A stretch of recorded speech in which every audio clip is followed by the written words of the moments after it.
जय हिंद विद्यार्थी मित्रांनो, मी शुभांगी सुक्रे तुम्हा सर्वांचं स्वागत करते आपल्या टिक्कर मराठी पोलीस भरती या युट्यूब चॅनलवर। तर 100 डेज चॅलेंजची सिरीज आपली चालू आहे। आजचा आपला 88 नंबरचा दिवस आहे। ठीक आहे, ह्याच्यामध्ये आपण असे प्रश्न पाहत आहोत की जे प्रश्न इथून मागे पीवायक्यू मध्ये विचारलेले आहेत। पीवायक्यू मध्ये म्हणजे प्रिव्हियस इयर क्वेश्चन, मागील वर्षीच्या प्रश्नपत्रिका पोलीस भरतीच्या झालेल्या आहेत। ह्यांच्यामध्ये मराठी व्याकरणाचे जे काही मीडियम टू हार्ड लेवलचे प्रश्न विचारले होते ते सगळे प्रश्न आपण या सेशन मध्ये पाहत आहोत। तर सगळ्यांना गुड आफ्टरनून।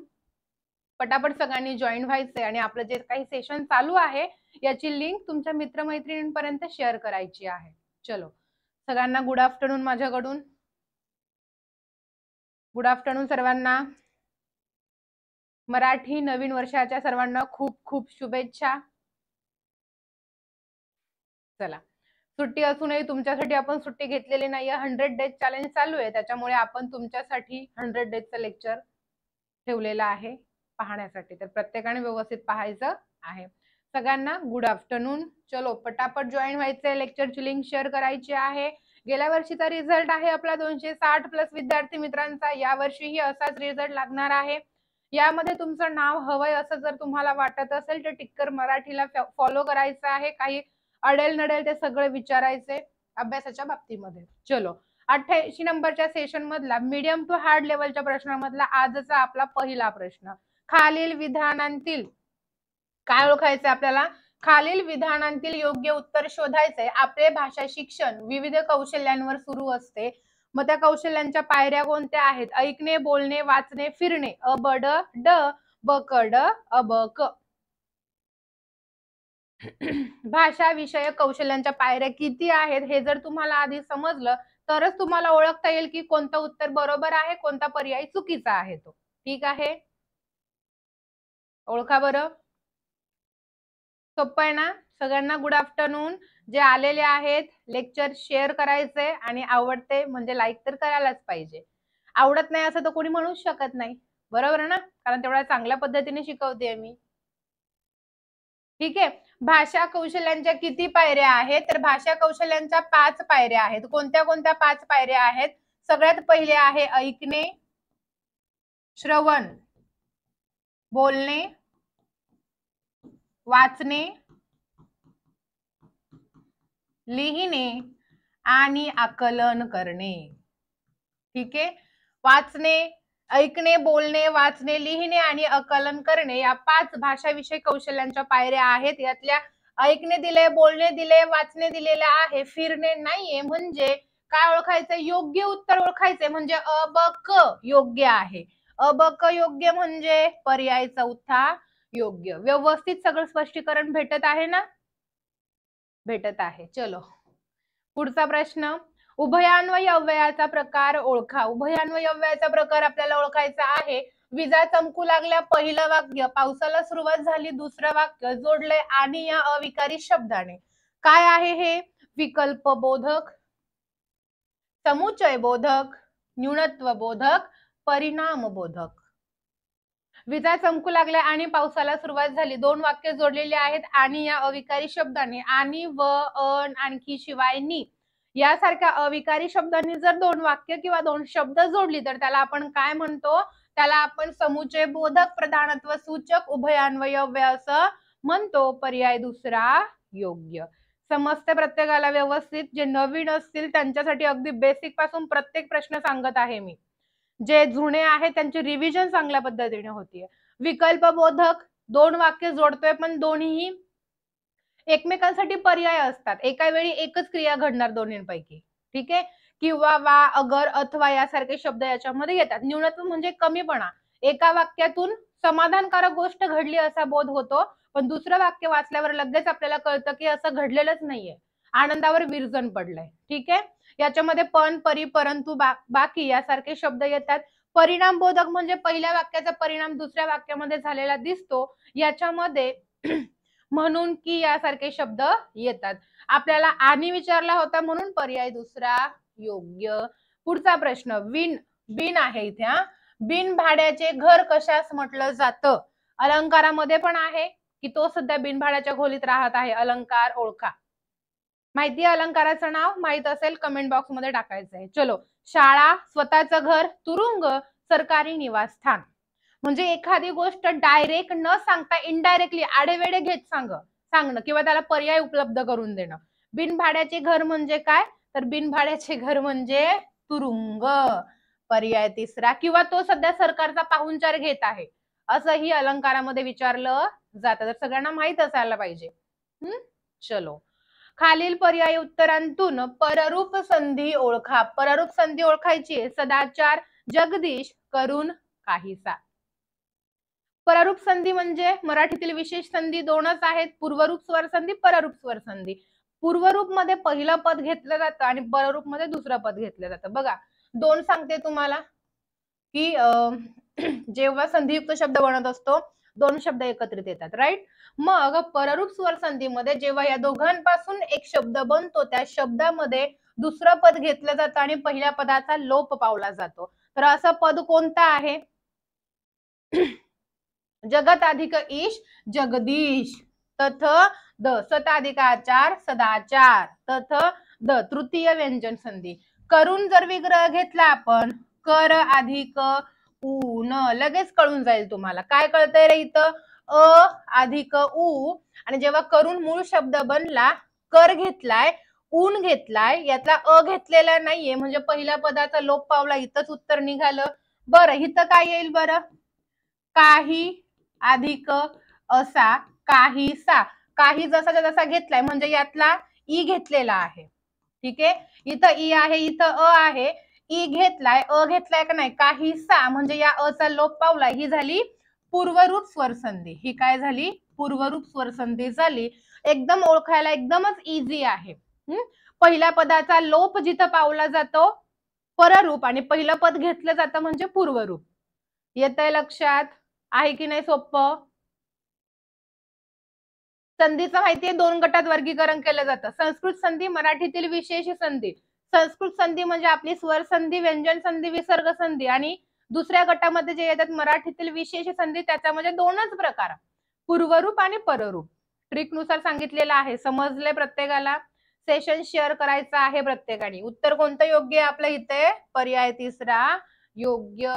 पुढचा प्रश्न पाहण्याच्या आधी गुढीपाडव्यानिमित्त ऑफर आहे. टार्गेट बॅच जी आहे आपली 2500ची बॅच होती, पण याच्यावर ऑफर दिलेली आहे. 2500ची बॅच तुम्हाला 40% डिस्काउंट देऊन तुम्हाला 1500 रुपयाला बॅच भेटत आहे. याच्यासाठी कुपन कोड यूज करायचा आहे.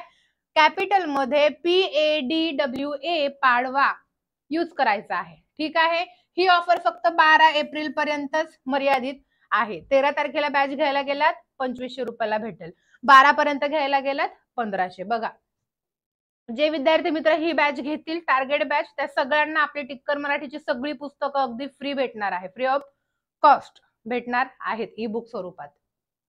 चलो, घ्या पुढचा प्रश्न. काय आहे? जो झाडे वाढवितो तोच निसर्गाचा खरा उपासक होय, या विधानाबद्दल माहिती पुढे वाचा व योग्य विधाने सांगा. बघा काय सांगितलं इथं, वरील वाक्य हे मिश्र वाक्य आहे, जो झाडे वाढवितो हे प्रधान वाक्य आहे, तोच निसर्गाचा खरा उपासक होय हे गौण वाक्य आहे, जो झाडे वाढवितो या वाक्याला विशेषण वाक्य असं म्हणता येईल. अ व ड बरोबर, अ ब आणि क बरोबर, ब आणि क बरोबर, वरील पैकी सर्व बरोबर.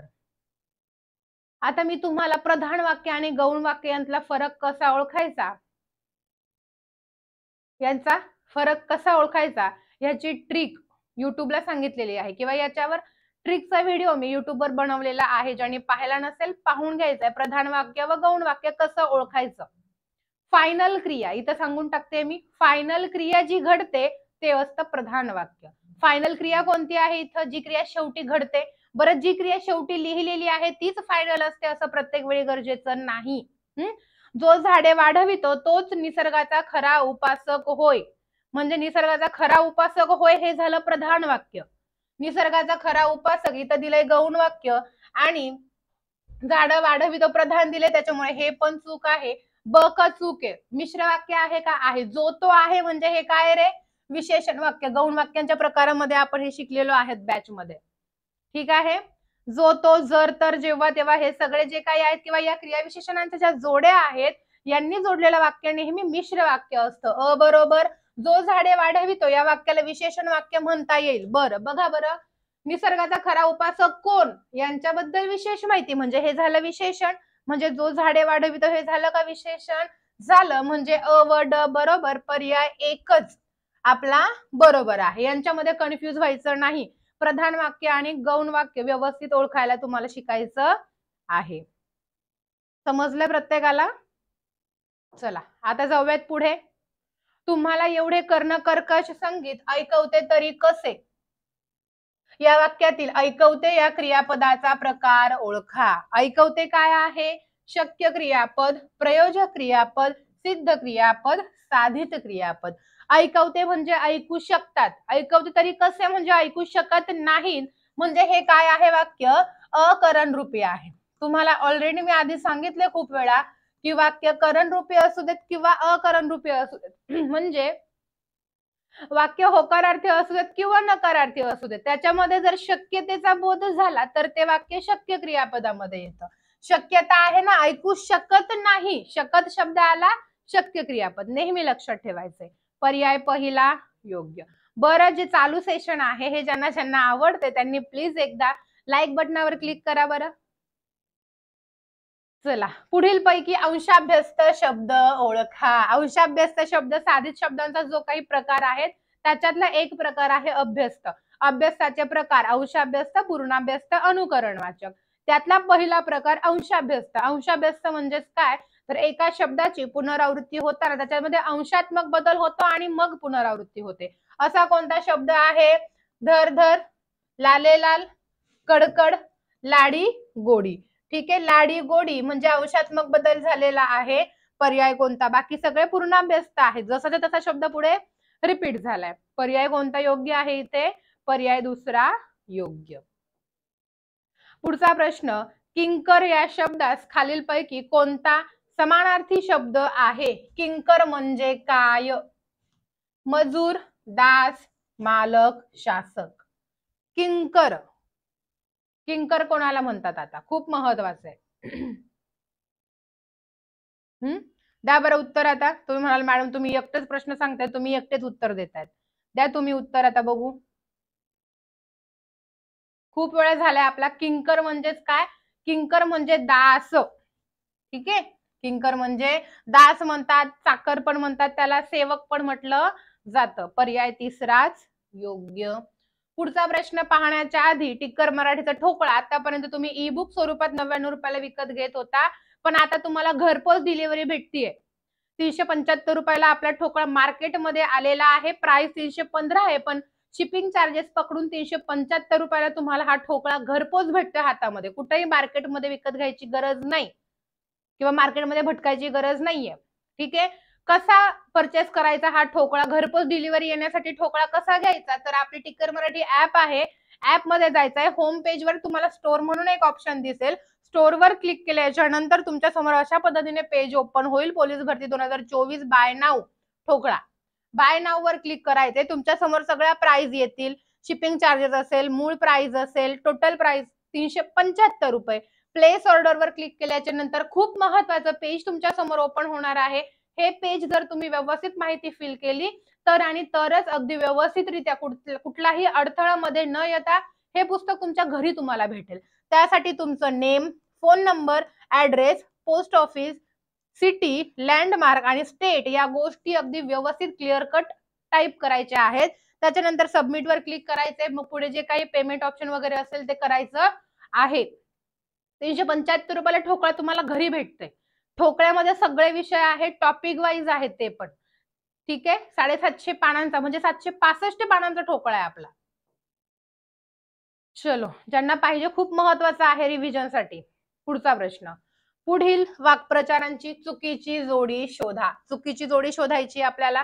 अर्ध्या वचनात असणे म्हणजे एखाद्याने सांगितलेले सर्व काही ऐकणं. त्याच्यानंतर अव्वाच्या सव्वा म्हणजे खूप जास्त वाढवून सांगणे. साखर मीठ, तेल मीठ लावून सांगणं, मसाला मीठ लावून म्हणतात ना, अव्वाच्या सव्वा. आऊट घटकेचे राज्य. आऊट घटकेचे राज्य दीर्घकाळ टिकणारे वैभव. षष्टी करणे म्हणजे झालेल्या चुकांबद्दल रागवणे. चाचीचेच्या नाहीये इथं, वाक्प्रचार आहे, विभक्ती नाही. कुठली वाक्प्रचारांची जोडी चुकीची आहे ती आपल्याला इथे ओळखायची. कोणती असेल चुकीची जोडी? ओळखा बरं.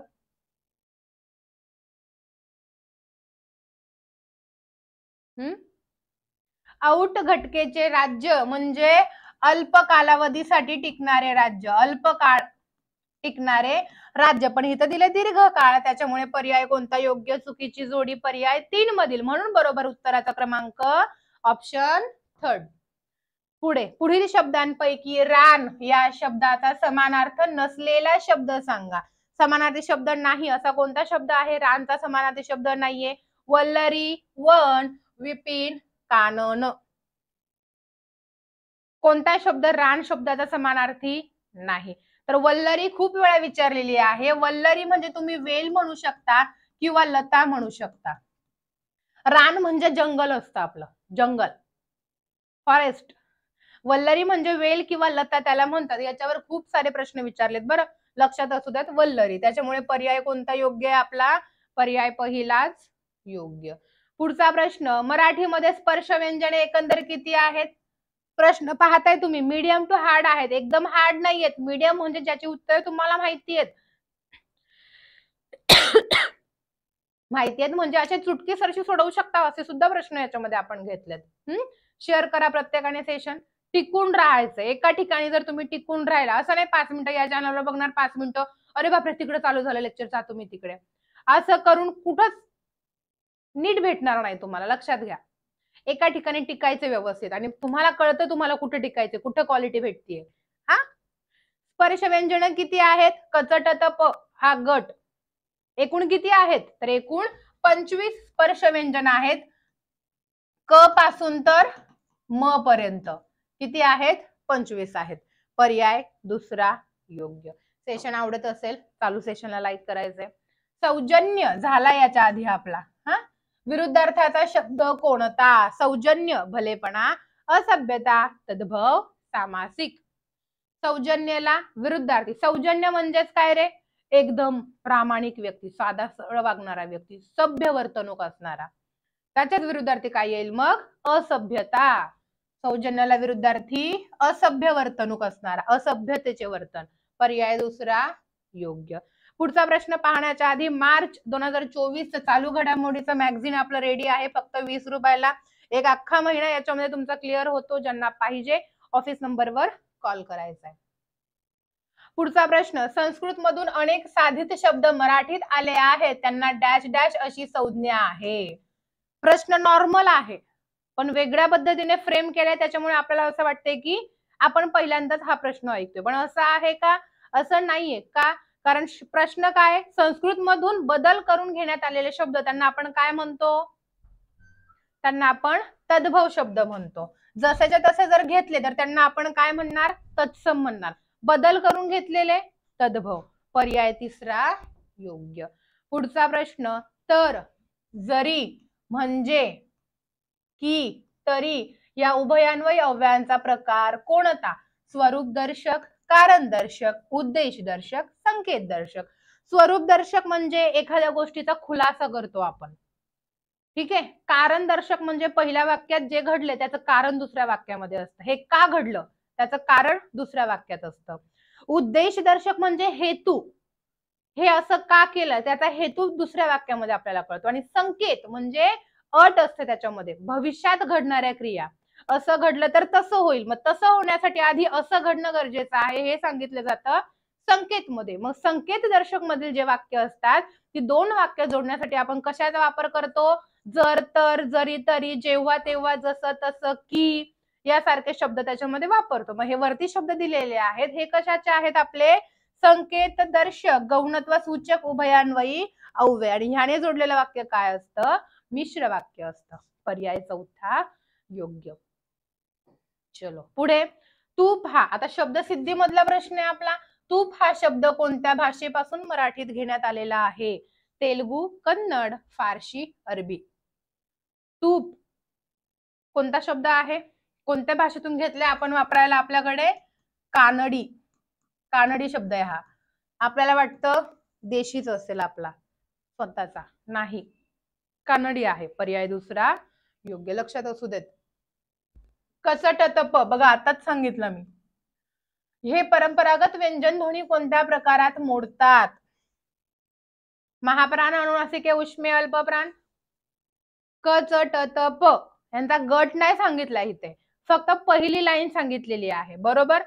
क च ट त प, पहिली दुसरी लाईन कठोर, तिसरी चौथी लाईन मृदू, पाचवी लाईन अनुनासिक, असं आपण फोड केलेली आहे आपल्या स्पर्श व्यंजनांची. मग पहिली लाईन कठोर मध्ये आहे. कठोर आहे का इकडे नाही. अनुनासिके ऑलरेडी 5 आहेत माहिती आहेत.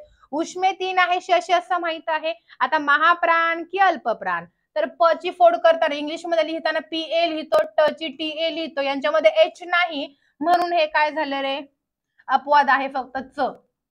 कळालं. महाप्राण मध्ये ज्या व्यंजन किंवा जे वर्ण आहेत त्यांना इंग्रजीमध्ये लिहिताना जर एच येत असेल तर ते सगळे महाप्राण, बाकी सगळे अल्पप्राण. मग पर्याय कोणता योग्य? पर्याय चौथा योग्य. पुढचा प्रश्न पाहण्याच्या आधी ज्यांना इंडिव्हिज्युअल बॅचेस घ्यायचे आहेत, इंडिव्हिज्युअल बॅचेस सुद्धा आपल्याकडे अवेलेबल आहे. फक्त मराठी व्याकरण घ्यायचं असेल 599 रुपीजला आहे. ज्यांना घ्यायचंय सगळं लाईव्ह स्वरूपात भेटेल. ऑफिस नंबरवर कॉल करायचा आहे. वाक्यातील क्रियापदांच्या रूपावरून नुसताच काळाचा बोध जर होत असेल तर त्यांना कोणतं वाक्य म्हणायचं? आज्ञार्थी वाक्य, विधानार्थी वाक्य, स्वार्थी वाक्य, अकरणरूपी वाक्य. क्रियापदाच्या रूपावरून फक्त काळाचा बोध होतोय, साधं विधान पण कळत नाहीये, नकारार्थी पण कळत नाहीये, आज्ञा दिल्याचा पण बोध होत नाहीये. मग राहिलं काय? फक्त काळाचा बोध, स्वार्थी वाक्य. वर्तमान काळ, भूतकाळ, भविष्यकाळ, कोणत्या काळातलं वाक्य आहे एवढाच बोध त्या वाक्यातून होतो. इंग्रजीतील अनालिसिस वरून मराठीच्या व्याकरणात डॅश डॅश आला आहे. म्हणजे अनालिसिस या शब्दावरून मराठी व्याकरणात कोणता शब्द घेण्यात आलेला आहे? वाक्यशास्त्र विचार, साहित्य विचार, समीक्षा विचार, अलंकार विचार. नक्की कोणते विचार? अनालिसिस करणे, त्याला मराठीत कोणता शब्द घेतलाय आपण? वाक्यशास्त्र विचार घेतलाय. राहील लक्षात? सोपं आहे, फक्त लक्षात ठेवा, आणि चुकून माकून परीक्षेला विचारलं जातं हे. पुढील चुकीचा संधी विग्रह कोणता? आता 4 शब्द दिलेत. गुरुवेग, रमेच्छा, स्वैर, प्रित्यर्थ. 4 शब्दांमध्ये कोणत्या शब्दाचा संधी विग्रह चुकीचा आहे? ठीक आहे, त्याआधी तुम्ही पाहू शकता. आ पहिल्या शब्दातील शेवटचा वर्ण आ, दुसऱ्या शब्दातील पहिला वर्ण ई, पहिल्या शब्दातील शेवटचा वर्ण ई, दुसऱ्या शब्दातील पहिला वर्ण अ. आधी फोड लिहून घेऊ आपण. ठीक आहे. पहिल्या शब्दातील शेवटचा वर्ण अ, दुसऱ्या शब्दातील पहिला वर्ण ई, पहिल्या शब्दातील शेवटचा वर्ण उ, दुसऱ्या शब्दातील पहिला वर्ण ओ. आता पहिला नियम काय रे आपला? ऊच्या पुढे कोणताही विजातीय स्वर आला तर ऊचा होतो व, व अधिक ओ. काय तयार होतो? ओ तयार होतो. मग इथं काय पाहिजे होता आपला? गुरुवोग पाहिजे होता. गुरुवोग दिलाय गुरुवेग. मग पर्याय इथंच कळाला आपल्याला कोणता चुकीचा लिहिलेला आहे ते. आठवला ना नियम? ई बद्दल य होतो, उ बद्दल व होतो, रू बद्दल र होतो. आठवलेला आहे. यणादेश स्वरसंधी, स्वरसंधीचा प्रकार आपला. पर्याय पहिला योग्य. पुढचा प्रश्न आहे, जोड्या लावलेल्या वाक्प्रचारांच्या जोडीतील चुकीचा अर्थ असलेली जोडी शोधा. आता चुकीचा अर्थ, वाक्प्रचार आणि त्यांचा अर्थ यांची चुकीची जोडी शोधायची आपल्याला. हमरी तुमरीवर येणे, भांडण करू लागणे. आंधळा कारभार असणे, अंधाधुंदीचा कारभार असणे. पोबारा करणे, बरोबरी करणे. लष्कराच्या भाकऱ्या भाजणे, निष्कारण उठाठेवी करणे. अ बरोबर क बरोबर, ब बरोबर ड बरोबर. कोणता पर्याय योग्य? चुकीची जोडी ओळखायची. हमरी तुमरीवर येणे म्हणजे छोट्याशा कारणावरून भांडण करू लागणं. बरोबर. आंधळा कारभार असणं म्हणजे कुठलाच व्यवस्थित मॅनेजमेंट नाहीये. अंधाधुंदीचा कारभार, कसंही कुठंही कसलंही मॅनेजमेंट. ठीक आहे. लष्कराच्या भाकरी भाजणे म्हणजे जिथं काही गरज नाही तरी पुढं मागं करणं, निष्कारण उठाठेवी करत बसणं. मग राहिला एकच, पोबारा करणं म्हणजे पळून जाणे, पण इथं दिले बरोबरी करणे.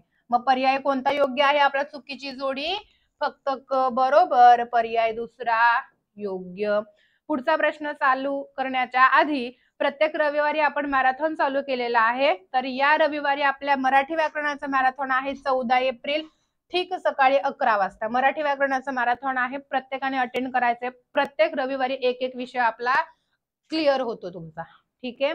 पुढचा प्रश्न, वर्णमालेतील पुढील पैकी कोणते वर्णाक्षर लुप्त होण्याच्या मार्गावर नाही? आता प्रश्न नीट आहे का नाही आहे व्यवस्थित पाहायचे. रु, न, लु, न्य.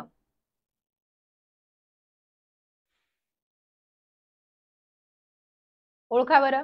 कोणतं वर्णाक्षर, कोणता वर्ण असा आहे की भविष्यात नष्ट होण्याची शक्यता आहे? असे 3 वर्ण आहेत. कोणता नाही? मज्ञ आहे का नष्ट होण्याच्या मार्गावर? नाही. ज्ञचं अनन्यसाधारण महत्व आहे, त्याच्यामुळे ज्ञ कधीच नष्ट नाही होऊ शकत. खूप साऱ्या शब्दांमध्ये ज्ञ वापरला जातो. आपल्या संतांची नावं सुद्धा ज्ञ पासून आहे. पुढीलपैकी कोणता शब्द प्रत्यय साधित नाही? कोणत्या शब्दाला प्रत्यय लागला नाही ते आपल्याला ओळखायचे. लेखक, पुकार, झोपाळू, पथिक. पथ अधिक इक, पथिक. झोप अधिक आळू, झोपाळू. प्रत्यय लागलाय. लेख अधिक क, लेखक अक. लेखक. मग राहिला एकच, कार, पुकार. प्रत्यय नाहीये, उपसर्ग आहे, त्यामुळे पर्याय कोणता योग्य? नाही विचारलं होतं म्हणून पर्याय दुसरा योग्य. पुढचा प्रश्न, हात तोकडे पडणे या वाक्प्रचाराचा योग्य अर्थ? कृतिशील काम न करता फक्त कागदी पराक्रम गाजवणे, मदत करण्यास क्षमता कमी पडणे, पराभव करणे, अशक्य गोष्ट करू पाहणे. हात तोकडे पडणे म्हणजेच काय? माझे हात कुठे कमी पडले की तू असा वागायला लागलास किंवा तू अशी वागलीस? कुठं कमी पडलो मी? हात तोकडे पडणे म्हणजेच काय? तर मदत करण्यास क्षमता कमी पडणे, म्हणजे काही कारणास्तव मदत करू न शकणे किंवा तिथपर्यंत आपण नाही जाऊ शकत मदत करायला. पर्याय दुसरा योग्य. ज्यांना ज्यांना सेशन आवडते लाईक करून घ्यायचे. पुढे प्रश्न आहे अजून. ऑनलाईन प्रॅक्टिस मॉक टेस्टची सिरीज आपली चालू केलेली आहे आपण. मंथली पॅकेज आहे 99 रुपयाला मंथली पॅकेज आहे. जोपर्यंत तुमची लेखी परीक्षा पोलीस भरतीची होत नाही तोपर्यंत या मॉक टेस्ट आपल्या चालू राहणार आहेत. वीकली टेस्ट आहे. प्रत्येक विषय रोज एक एक विषय होणार आहे. शनिवारी मात्र सगळ्या विषयांवर एकंदरीत फुल मार्क्सचा पेपर होणार आहे 100 मार्काचा. ठीक आहे. मंथली पॅकेज आहे. ऑफिस नंबरवर कॉल करा ज्यांनी अजूनही घेतलेली नाहीये. रिव्हिजन होण्यास मदत होईल आणि सगळ्यात महत्वाचं म्हणजे मेन एक्झाम हॉलमध्ये टाइम तुम्हाला जो कमी पडतो ना तो पडणार नाही जर या मॉक टेस्ट सोडवला तर. चलो, रखरख हा शब्द पुढीलपैकी कोणत्या गटातील आहे? पूर्णाभ्यस्त, नादानुकरणवाचक, अंशाभ्यस्त, प्रत्यय घटित. रखरख कोणता शब्द आहे? रखरख. रखरख आता दिसताना दिसते आपल्याला. पूर्णच्या पूर्ण शब्द रिपीट झाला, आवाजाचा बोध झाला तर नादानुकारी असतो. पर्याय पहिला योग्य. 25 नंबरचा प्रश्न, मिलिंदचा पतंग उंच उडाला. विभक्ती ओळखा. आता कोणाची विभक्ती ओळखायला लागेल? ज्याला प्रत्यय लागलाय त्याचीच ओळखावी लागेल. मिलिंद मूळ शब्द आहे. चाची, चेचा किंवा झाझी, झेझा हे पण 4 शब्द लक्षात ठेवा. हे प्रत्यय कोणत्या विभक्तीचे आहेत? पंचमी, षष्टी, तृतीया, चतुर्थी. तर चाची, चेचा, झाझी, झेझा षष्टी विभक्तीचे प्रत्यय आहेत आणि उपपदार्थ मात्र संबंध आहे. लक्षात घ्या. आपण त्याला कारक अर्थ म्हणतो.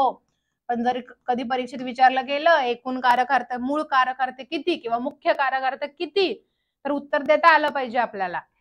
काय लाईक केले प्रत्येकाने सेशन? मी उद्या पाहणार आहे बरं.